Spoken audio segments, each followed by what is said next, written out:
Hello दोस्तों, welcome back to the channel commerce nation. My name is Aman and दोस्तों बहुत सारे बच्चे ये जानना चाहते हैं कि इस बार सीयूटी पीजी से एडमिशन जो होने वाले हैं उसमें यूनिवर्सिटीज की जो काउंसलिंग होगी दोस्तों वो ऑफलाइन होगी कि ऑनलाइन होगी। दोस्तों काउंसलिंग का मतलब ये होता है कि सीयूटी पीजी एग्जाम देने के बाद में आपका एडमिशन प्रोसीजर।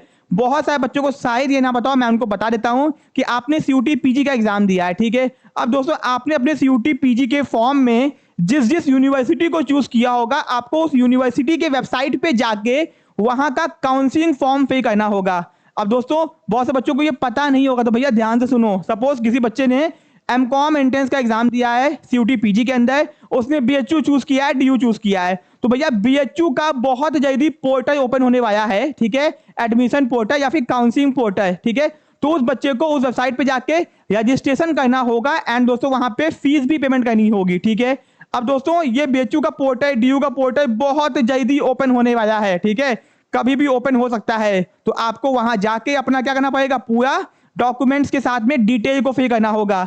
अब दोस्तों आपको बहुत सारे डॉक्यूमेंट्स की रिक्वायरमेंट होगी एडमिशन के लिए, तो आपके पास में आपके सारे डॉक्यूमेंट्स होने चाहिए। अगर कोई डॉक्यूमेंट नहीं है तो उसका आप अंडरटेकिंग लगा सकते हो बाद में जमा करने के लिए, ठीक है। अब दोस्तों आपकी जो काउंसलिंग होगी, एडमिशन प्रोसीजर, वो ऑफलाइन होगा कि ऑनलाइन होगा। दोस्तों मैक्सिमम यूनिवर्सिटीज आज के टाइम पे ऑनलाइन काउंसलिंग करवाती हैं, ठीक है।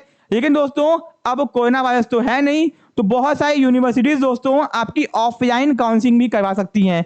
जैसे कि दोस्तों इलाहाबाद यूनिवर्सिटी तो पीजी में है नहीं, सीयूटी पीजी में, बट वो ऑफलाइन काउंसलिंग करवाती है। दोस्तों बीएचयू बहुत बार मैक्सिमम टाइम तो ऑनलाइन करवाती है, अभी तक तो ऑनलाइन करवाती आई है, बट हो सकता है कि इस बार वो ऑफलाइन काउंसलिंग करवाए। आपको बीएचयू आना पड़े अपने डॉक्यूमेंट्स के साथ में और आपको एडमिशन प्रोसीजर में पार्टिसिपेट करना पड़े।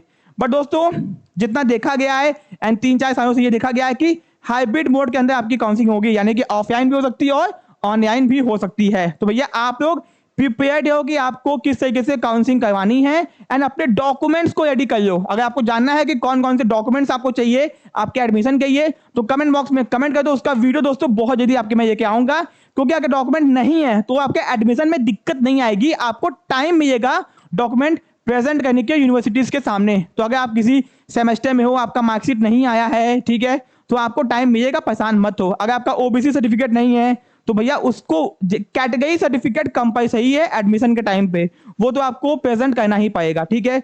तो ऑनलाइन काउंसलिंग में फायदा क्या होता है कि आप अपने घर बैठे बैठे वेबसाइट के ऊपर सारे डॉक्यूमेंट्स को अपलोड कर दोगे, ठीक है, स्कैन करना, अपलोड करना, कुछ नहीं करना, तो आपके घर बैठे बैठे काम हो जाएगा। ऑफलाइन में क्या होगा, अपने डॉक्यूमेंट्स की ओरिजिनल कॉपी, फोटो कॉपी, सब कुछ लेके जाना पड़ेगा एंड एडमिशन प्रोसीजर के लिए आपको अप्लाई करना पड़ेगा, ठीक है। तो दोस्तों जैसे भी काउंसलिंग प्रोसीजर होगी आपको अपडेट यहां से मिल जाएगी।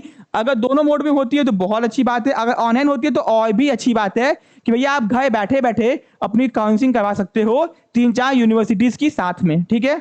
बच्चों के मैक्सिमम चांसेस है कि हाइब्रिड मोड में काउंसलिंग होगी। अगर ऑनलाइन होती है तो बहुत अच्छी बात है आप लोगों के लिए। जो बच्चे डीयू में बैठे हुए हैं उनको बहुत काम आएगा, ठीक है। अब दोस्तों डीयू की तो काउंसलिंग ऑनलाइन होगी, यानी कि आपको अपने घर बैठे बैठे ही काउंसलिंग का फॉर्म भरना होगा, डॉक्यूमेंट्स अपलोड करने होंगे एंड एडमिशन भी आपका ऑनलाइन होगा, फीस भी आपकी ऑनलाइन पेमेंट होगी, सब कुछ ऑनलाइन होगा। बीएचयू का भी फीस ऑनलाइन ही पेमेंट होगा, बट काउंसलिंग ऑफलाइन हो सकती है, ठीक है। अब दोस्तों जैसे भी काउंसलिंग हो उसकी दिक्कत की बात नहीं है, आपको काउंसलिंग में पार्टिसिपेट करना है। मार्क्स कम आए हैं तो ये सोच के पार्टिसिपेट मत करना कि भैया हम फॉर्म ही नहीं भरेंगे बेचू का। अरे भैया सीयूटी का एग्जाम दिए हो तो कम से कम काउंसलिंग में पार्टिसिपेट करना, ठीक है, चाहे वो बीएचयू हो, डीयू हो या फिर जो भी आपने यूनिवर्सिटी को चूज किया है, ठीक है। चाहे ऑफलाइन काउंसलिंग हो चाहे ऑनलाइन काउंसलिंग हो, उससे कोई मतलब नहीं है, आप काउंसलिंग में पार्टिसिपेट करना। लक बाई चांस है कि बहुत सारी सीटें खाई जाती हैं एंड आपका एडमिशन हो सकता है। तो ये गलती बहुत सारे बच्चे करते हैं कि कम मार्क्स आने पे काउंसलिंग का फॉर्म ही नहीं भरते, सोचते होगा ही नहीं। ऐसी गलती बिल्कुल मत करना। एक चांस है कि देखो आपके एडमिशन के चांसेस बहुत ज्यादा है दोस्तों, क्योंकि बहुत सारे बच्चे सीट को छोड़ भी देते हैं, ठीक है। तो ये थी आपकी पूरी इन्फॉर्मेशन कि भैया एडमिशन का प्रोसीजर आपका कैसे होगा, तो ये आपको समझ में आ गया होगा, ठीक है। बहुत ही काम की ये वीडियो अपने फ्रेंड्स में शेयर कर देना। वीडियो अगर अच्छा लगा तो वीडियो को लाइक कर दो, चैनल को सब्सक्राइब कर दो। कोई डाउट है, कोई दिक्कत है, कोई समस्या है सीयूटी पीजी या फिर यूजी के रिगार्डिंग, तो कमेंट बॉक्स में कमेंट करो, आपके डाउट का सॉल्यूशन मैं आपको वहां पे रिप्लाई कर दूंगा। मिलते हैं अपने नेक्स्ट पार्ट में। Thank you so much.